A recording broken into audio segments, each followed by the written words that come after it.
Hi and welcome. I'm going to play the Étude in A minor by Louise Farrenc. Not quite sure how to pronounce her surname. Farrenc. Anyway, it's piece B2 on the ABRSM Grade 5 syllabus of 2019 to 2020. I'll play it first of all, and then we'll dive into a tutorial on it.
Now let's work through it slowly, hands together, and I'll talk you through as we go. Obviously the tune, dolce, piano in the right hand, and the accompaniment tucked away in the background. And I'm trying to lean a little bit on the beat. We're in 6/8 compound time, but there are 2 beats in the bar, 2 dotted crotchets to the bar.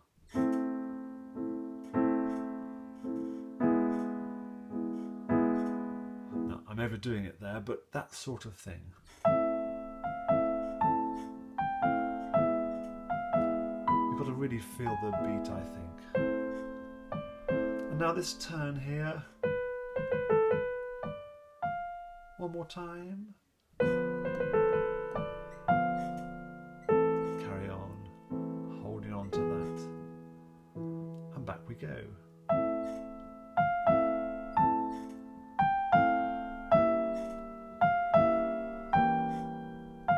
Another one here. So we start off with a thumb on the D.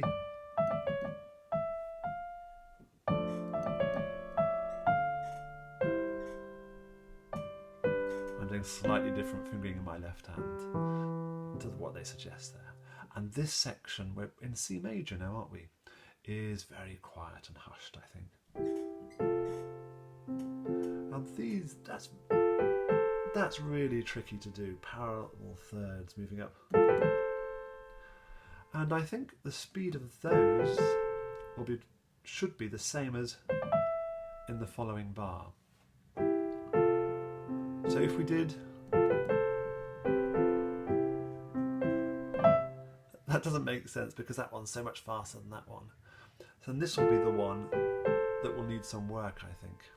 A great practice. Let's take a triad, F major.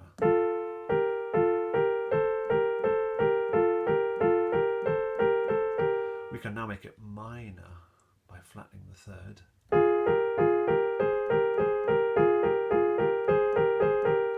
We can now move up a semitone to play it in F sharp major. Oh my gosh.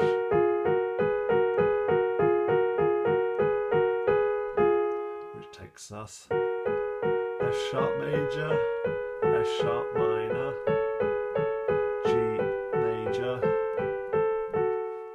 Oh, that would be a great practice for working on those thirds. And let's go from bar 8, end of bar 8. And I quite like changing the finger in that left hand from 1 to 2.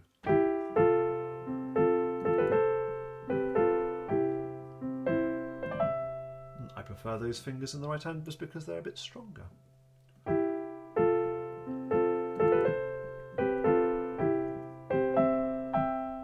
And these little trills, let's do exactly what they say in the book.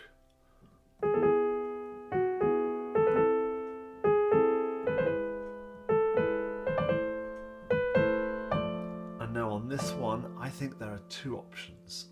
What I played in the performance was this. I'll play the whole of that bar 15.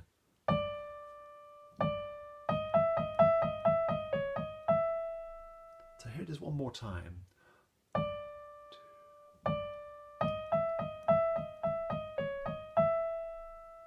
Does that make sense? There's an alternative. What you could do is just slightly faster.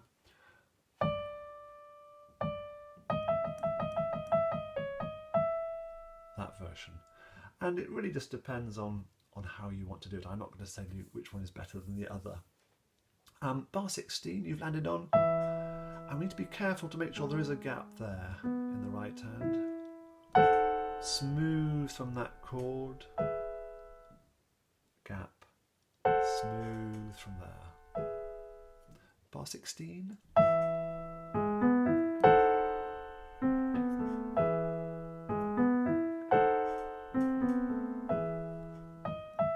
A little wobble, a bit like Farrenc, and then the tune comes back again. We're back to the A section, but slightly altered because the accompaniment is more rippling, isn't it? I'm trying to bring out the tune here. Thumb on the C will be important there to get down to the D. One more time. Carry on. And this beautiful bit. And you've just got to hop up to the F. Hop back down. Up to the E.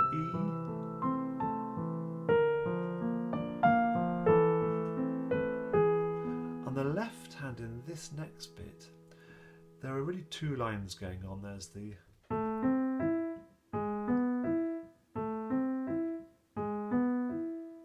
and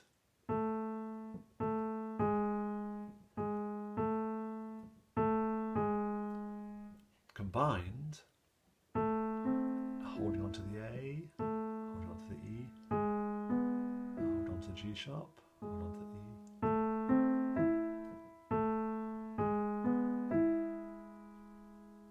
So that'll take a bit of time, and then with the rhythm and the scale bit that's going on in the right hand, this bit will probably take a little bit of practice.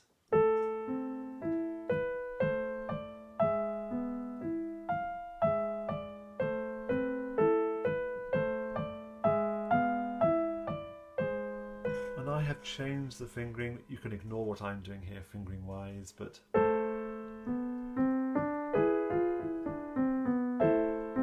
now the pedal. At this bit, I'm not using much pedal, and the reason is I find if I pedal these notes here, they're starting to sound very blurry.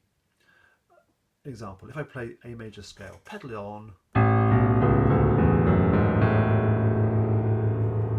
bit of a mess. Pedal on up high, I've probably gone off the screen, not so blurry. So whereas when there's a melody in the scales in the right hand, we can use the pedal and it doesn't blur so much. When we've got runs in the left hand, I think we need to be very cautious. So bar 28, no pedal here.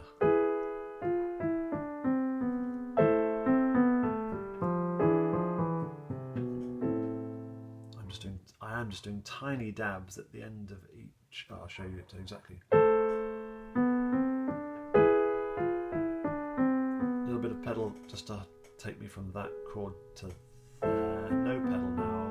Little dab to link up to that chord, and then no pedal. Whereas elsewhere the pedal is going on, and I'm pedaling roughly once per dotted crotchet beat. So from the start. Pedal up, up,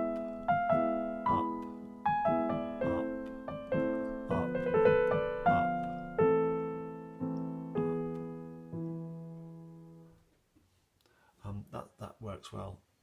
She uses one harmonic progression that's worth drawing our attention to. We're in A minor, aren't we? And she uses this progression. I'll go through it slowly. 2B, 1C, 5, which takes us, of course, back to 1. One more time.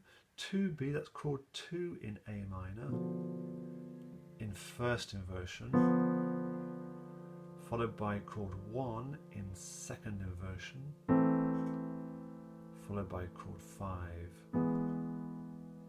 possibly dominant 7th, which takes you to chord 1. It's a ubiquitous chord sequence that you will hear all over the place, and she actually uses it in bar 1, 2, bar 3 going into bar 4, chord 1, 2B, 1C, 5, ends up in chord 1. She also uses it in the major when she goes to C major. Bar 7 to bar 8, we have got chord 2 in C major, chord 2 in C major, yeah, chord 1, C,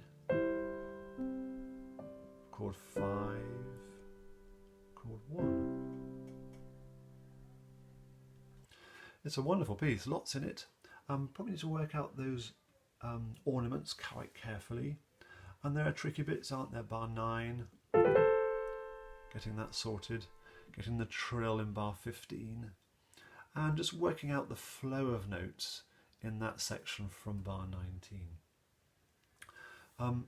Good luck with the piece. If you have any questions, please don't hesitate to come back to me. Bye-bye for now.